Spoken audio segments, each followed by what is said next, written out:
আজ আমরা দুর্গাপুরী দেবীর বিষয়ে কিছু কথা শুনব। বেলুড় মঠের প্রথম দুর্গাপূজায় স্বামী বিবেকানন্দের পূজিত কুমারী ছিলেন দুর্গাপুরী দেবী।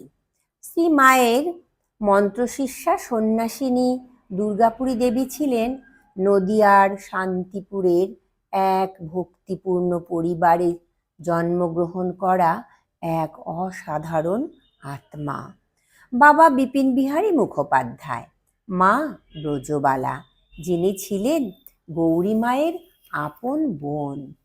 1896 সালের মহানবমীর দিন জন্ম হওয়ায় তার নাম রাখা হয়েছিল যুগল কিশোরী, কারণ বিশ্বাস করা হতো তার জন্ম নদিয়ার আড়ংঘাটার যুগল কিশোর জীবের আশীর্বাদে হয়েছিল। ছোটবেলা থেকেই তাকে পালন করেন গৌরী মা।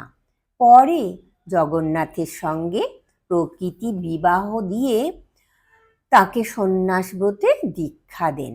সেখান থেকেই তার সন্ন্যাস নাম হলো দুর্গাপুরী দেবী।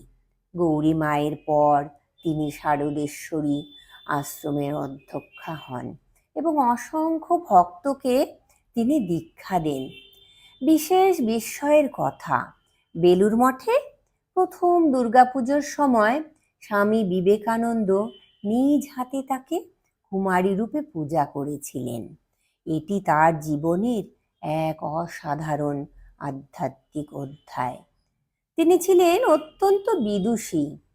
তিনি রচনা করেছেন সারদা রামকৃষ্ণ, গৌরী মা এবং আরও বহু মূল্যবান গ্রন্থ।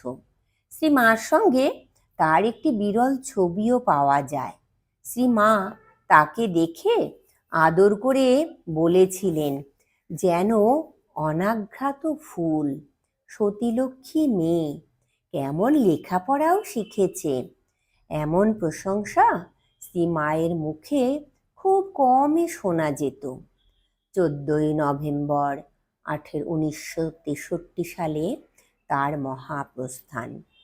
তবুও আজও তার জীবন ভক্তদের পথ দেখায়, আলো দেয়, আশীর্বাদের মতো ছায়া রাখে তার সন্তানদের জীবনে।